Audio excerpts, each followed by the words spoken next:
Tenho o prazer de receber Fernando Augusto Fernandes. Faz tempo, Fernandes, como é que você está? E aí, tudo bem? Tudo bom? Tá, sim. Você está trabalhando pouco, né, ultimamente? Eu estou desempregado, né? Sabe como é que são as coisas, né?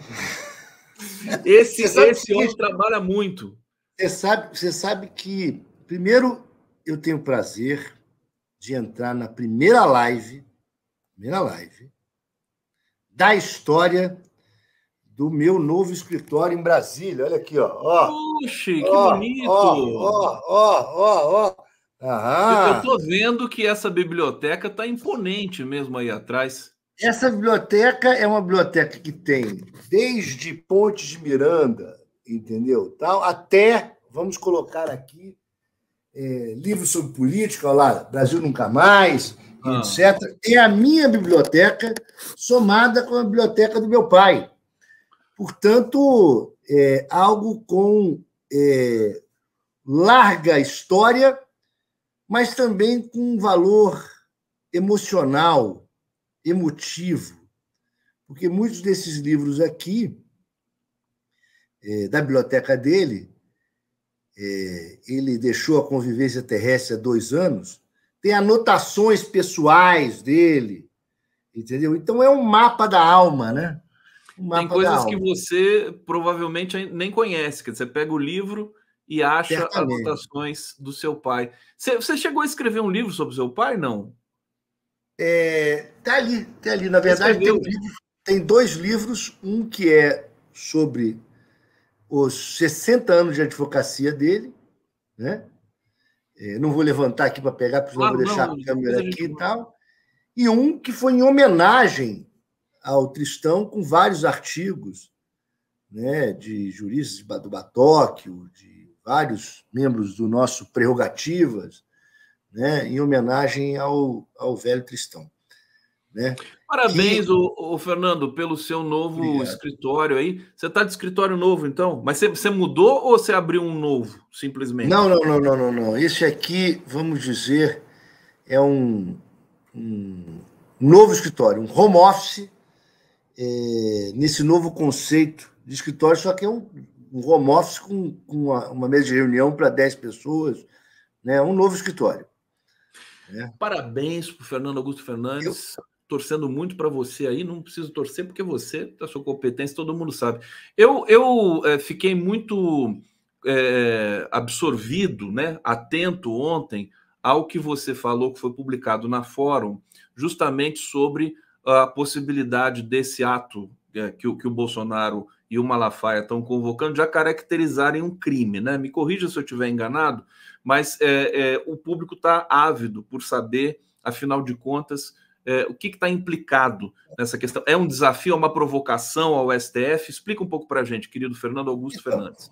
Primeiro, se o Sérgio Moro é suspeito, declarado suspeito pelo Supremo Tribunal Federal, vou dizer que nós, criminalistas, de verdade, somos insuspeitos quando nós admitimos e colocamos que há razões para uma prisão preventiva. Porque, originalmente, mesmo contra nossos, entre aspas, inimigos, ou seja, contra os que pensam diferente de nós temos a tendência de sermos garantistas. Só que o que acontece é o seguinte, o Bolsonaro é um sujeito peculiar. Na minha opinião, estão presentes os motivos para a prisão preventiva do Bolsonaro. E faço essa fundamentação de diversas maneiras. Primeiro, é preciso entender o que foi a decisão do ministro Alexandre de Moraes quando decretou que o Bolsonaro não pode deixar o país, mandou recolher o seu passaporte e proibiu que o Bolsonaro mantivesse contato com os outros investigados. O que juridicamente é essa decisão? Essa decisão passa por 2 etapas. A primeira é o ministro entendendo que estão presentes os motivos da prisão preventiva e define aqueles que devem imediatamente ser presos e outros, como o Bolsonaro, que naquele momento o ministro entendeu que a prisão poderia ser substituída por meios alternativos à prisão. Então, ao decretar medidas alternativas à prisão, que é, repito, não deixar o país, recolher o passaporte, e não se comunicar com outros, ele passou pela etapa de dizer, olha, estão presentes motivos da prisão preventiva. E aí surge a seguinte questão.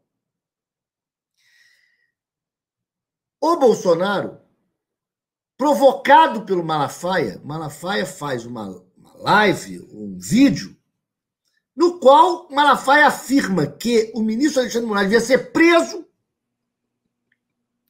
de que o Bolsonaro era perseguido, que achincalha a Suprema Corte, achincalha o ministro Supremo, e aí diz, Bolsonaro, convoque uma manifestação pacífica. Muito bem. Primeiro, eu disse agora há pouco, não é possível separar passado do presente. Argumento de manifestação pacífica, eles já usaram sobre os acampamentos dos quartéis. E nós já dizíamos, não é só porque é pacífico. A Constituição garante as manifestações pacíficas. Mas você pode utilizar uma manifestação pacífica para cometer crime? Não.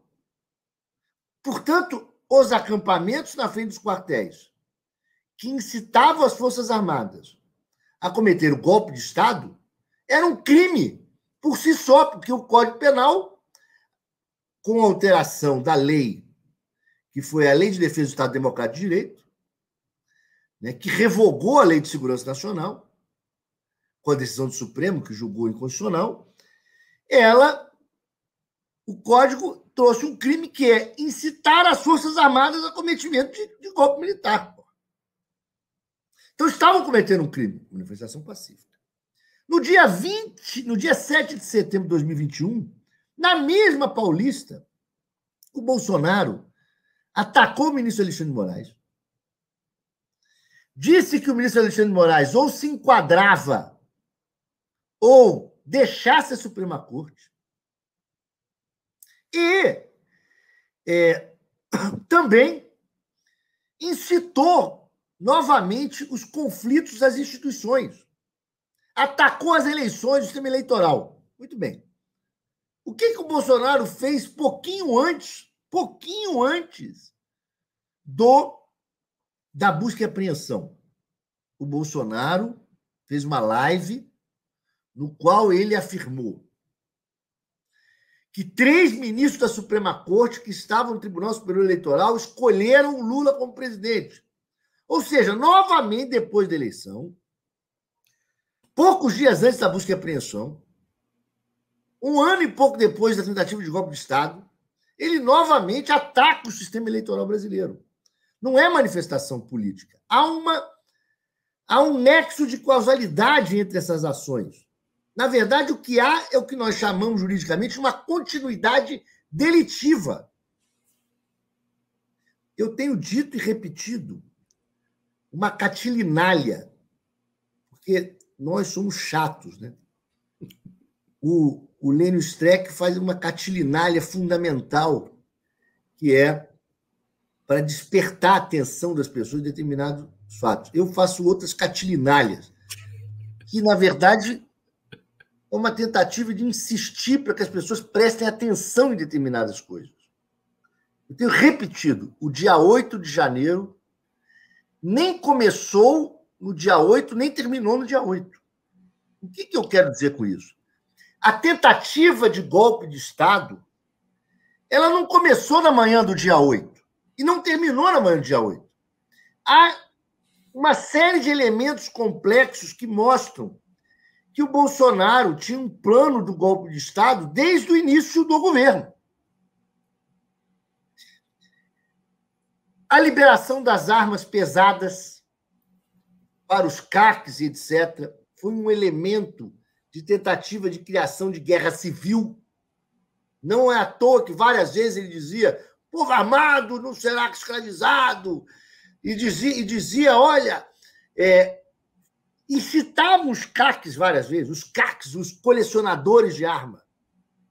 E não é à toa que o sujeito que colocou uma bomba no caminhão-tanque na frente do aeroporto, ele era CAC. E tinha ido para Brasília com uma série de armas pesadas. Então, as coisas são conectadas. A liberação de armas, a incitação constante contra a legitimidade das eleições, que visava dizer o seguinte: se eu perder, eu dou golpe, se eu ganhar, não dou, né? Claro. As estruturas da Polícia Rodoviária Federal para tentar impedir a votação, os ataques constantes à Suprema Corte, ao Alexandre de Moraes, tinham um objetivo claro: manter uma militância altamente radicalizada, agrupada na criação de fantasmas. E ele continua isso. No momento em que ele continua, é que as redes bolsonaristas continuam espalhando fake news, criando histórias paralelas. De fato, ele continua no plano golpista. E o que ele quer com essa manifestação? Manifestação pacífica, entre aspas. Pelo Estado Democrático de Direito. Você viu?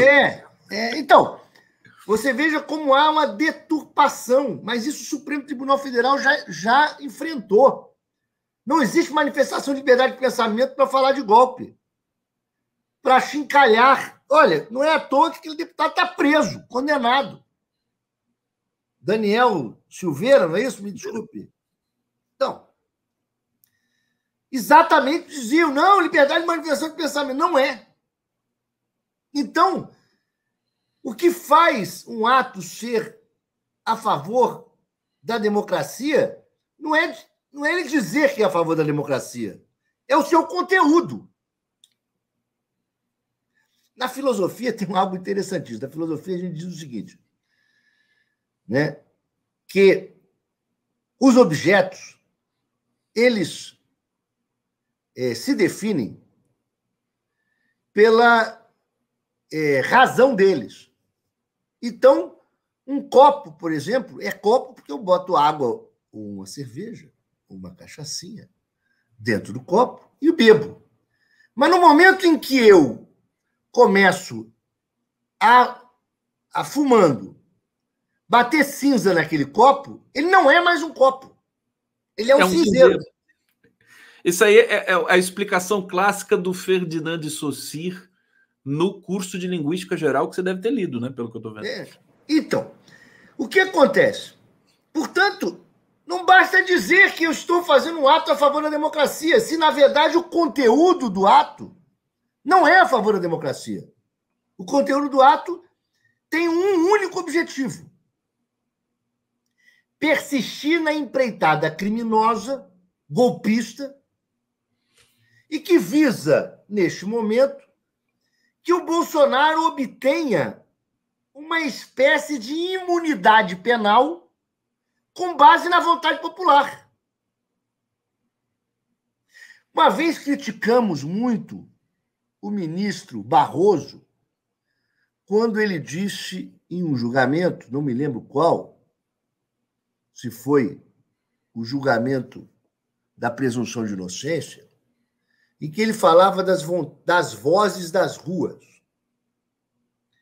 E os juristas criticaram, dizendo, olha, a Constituição, o direito, não pode estar com base nas vozes das ruas, porque senão, você imagina, se as vozes nas ruas falarem fuzila, mata,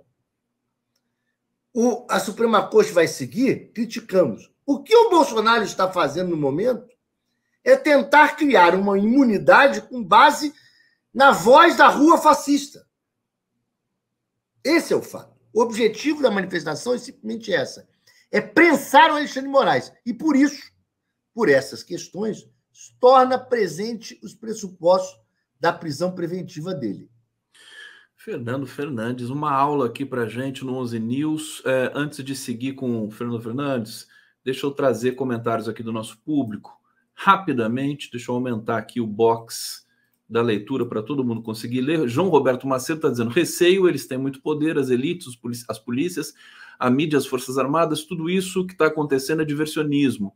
Para dar tempo do Trump assumir, forças armadas são submissas aos Estados Unidos. Tem uma situação distinta lá nos Estados Unidos, com algumas semelhanças, né? Mas também distintas. Paulo Paiva, contagem regressiva, vão prender primeiro 04, depois 03, 02, 01, é contagem regressiva, depois do 00, né? Eu acho que a contagem vai ser diferente. Peraí que você já vai falar sobre isso. Vai ser progressiva. Anselmo Coyote, Tardelli Conde, vocês são os caras, o Tardelli é impagável, trair é peixe, e peixe corta-se a cabeça e come-se o rabo. Eis o recado do pestilento. E o Paulo Paiva, gado, aproveitem bem o evento dia 25, pode ser a última vez que vocês verão seu ídolo solto. O que você acha, Fernandes, que vai acontecer concretamente com essa expectativa, enfim, para essa manifestação, esse ato, a posição do Alexandre de Moraes, do STF, porque eu acho que pode nem acontecer também esse evento, né? E se os próprios advogados do Bolsonaro, quer dizer, será que eles não sabem que eles estão também infligindo? Será que o Bolsonaro, como cliente deles, também aceitaria, né, uma recomendação como essa? Explica um pouco isso para a gente.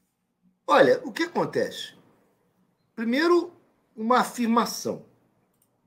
Estão presentes os pressupostos da prisão preventiva do Bolsonaro. Estão presentes porque o ministro determinou o recolhimento do passaporte e a incomunicabilidade dele, portanto, para chegar a isso, o ministro já disse que estão presentes os pressupostos, e estão presentes porque ele persiste na continuidade delitiva.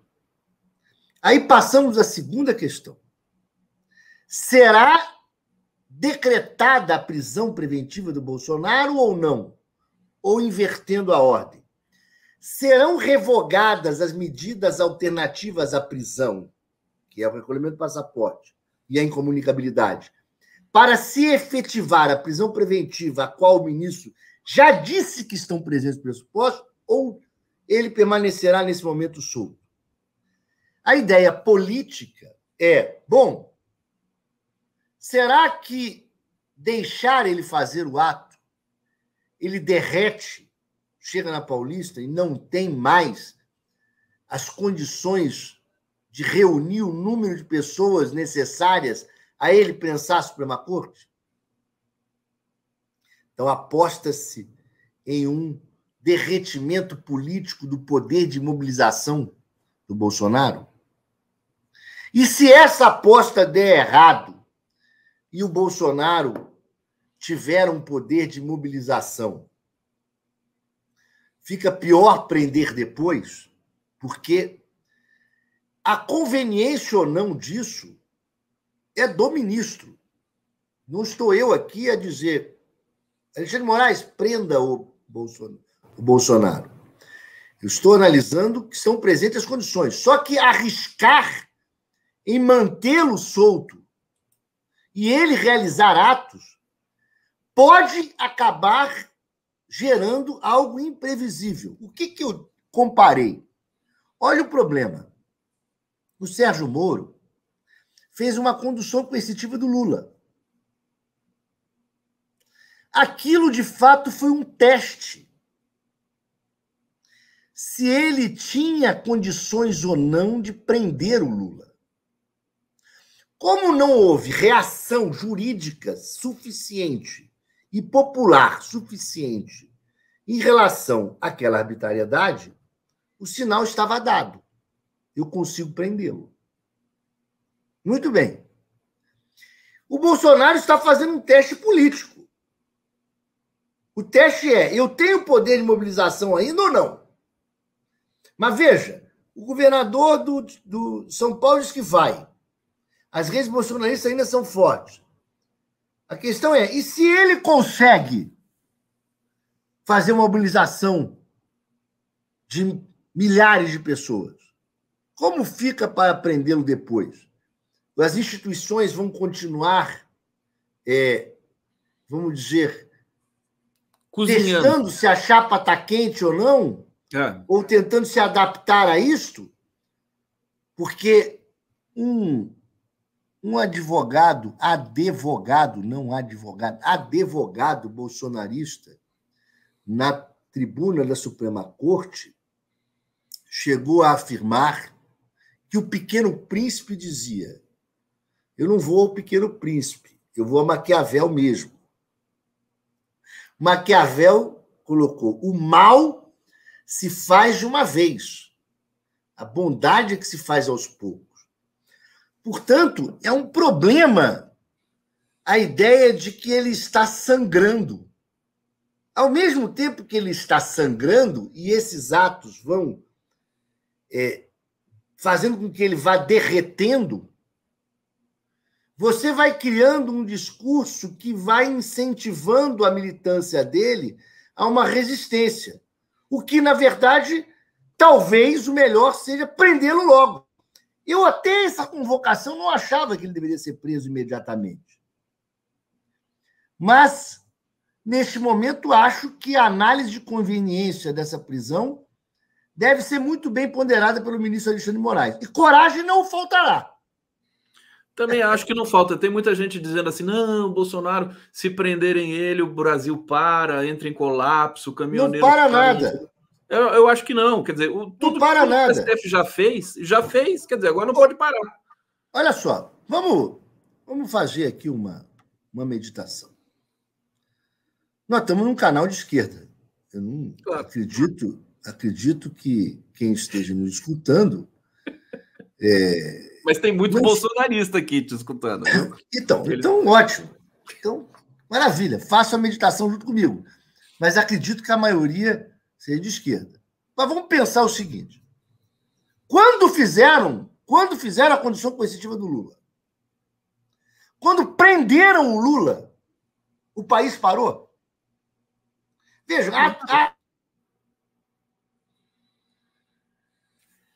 parou foi o Fernandes. Até congelou quando ele falou isso. Fernandes. Mas é o seguinte. Você recebeu uma ligação aí, né? Vamos lá. Não, eu tô no telefone. Eu tô todo no telefone, não, eu tô no computador. Não sei o que aconteceu. Bom, o que acontece? A militância do Lula é em número maior que a militância do Bolsonaro. Pô, não vamos... Ele foi eleito presidente da República, correto? E então a nossa militância é uma militância maior, numericamente. Nós conseguimos fazer uma mobilização popular e parar o país? Não. É porque a militância do Bolsonaro é delinquente. Vamos lembrar isso. Então, mas a questão é o seguinte: quando ele estava com toda a máquina na mão, é uma coisa. Hoje ele não tem a máquina na mão, certo? É outra. Não é. Por que ele está escolhendo a Paulista? É porque lá ou aí ele tem a máquina na mão do governo do Estado. Então, aliás, mais um motivo ainda para decretar sua prisão, né? Porque ele continua se utilizando e organização criminosa é exatamente quando determinada organização, determinada quadrilha consegue se embrenhar no Estado. Então, ele continua utilizando. E aí o Tarcísio vai junto, né? É cúmplice, né? O que acontece é o seguinte, depende do que ocorrer em relação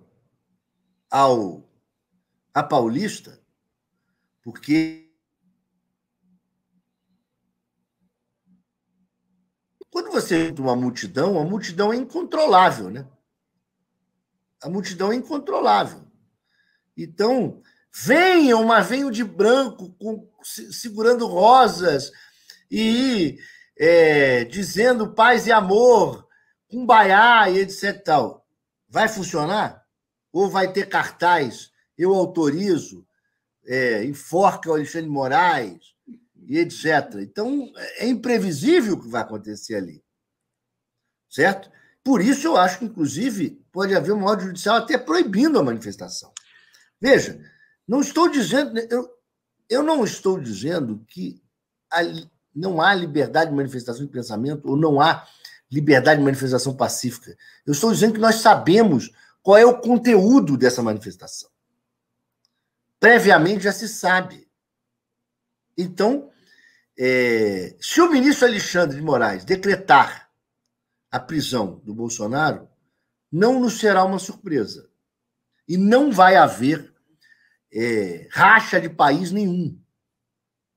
Certo? Bolsonaro não conseguiu dar o golpe de Estado. Não teve adesão suficiente das Forças Armadas, das polícias, da população, e nem a conjuntura internacional foi favorável. Eu vi a manifestação aí, estão esperando o Trump, Os Estados Unidos exerceram um papel fundamental, sim, ao dizer ao Brasil, olha, nós não vamos admitir golpe. Sim. Não acho que haja mais condição para isso, certo? Então, não vai ter racha nenhum. Bastou a intervenção no Distrito Federal para a polícia passar, enfiar o pau nos manifestantes e botar eles para fora.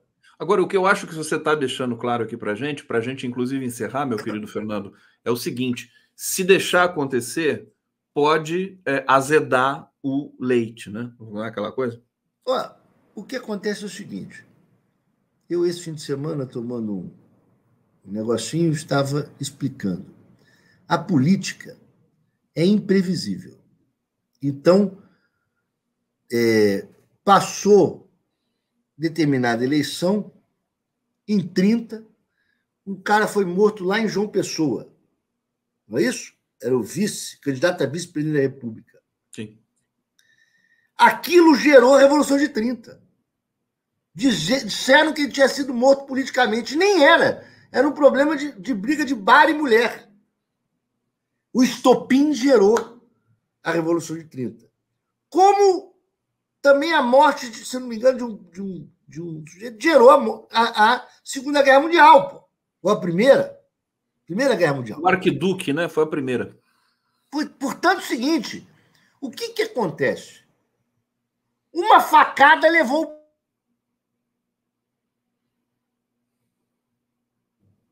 É perigoso dar chance ao azar. Esse é o problema. Deixar ele realizar essa manifestação, ele ir à manifestação, ele ficar solto nesse momento, na verdade, nós estamos dando chance a jogar dados. Sim. E aí, você não sabe se vai dar 666, que é o diabo, né? Ou se vai dar um número melhor. Ou se vai dar um duplo, né? Jogando. Acho que o Alexandre de Moraes está pensando no assunto. E não tenha dúvida que há uma clara e real possibilidade, neste momento, do Bolsonaro ser preso e Malafaia ir junto. Se isso acontecer, faremos uma cobertura fantástica aqui. Você vem aqui conversar com a gente. Fernando Augusto. Se eu estiver sóbrio. Se você estiver bem, se você estiver sóbrio. Ô, Fernando, que beleza. Você tá numa felicidade total, viu? Eu tô vendo que escritório novo, tá falando aí. Você gosta de uma... A cachaça, daquela cachaça bem mineira, né? Pelo que eu tô vendo aí. Eu também sou fã da bebida brasileira, né? É melhor que Maurício Zocum, meu amigo, professor, etc., esses dias serviu aquela do MST. Maravilhosa, hein?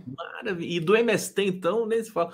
Fernando, brigadíssimo. O público aqui está agradecendo também sua presença. Estou à disposição.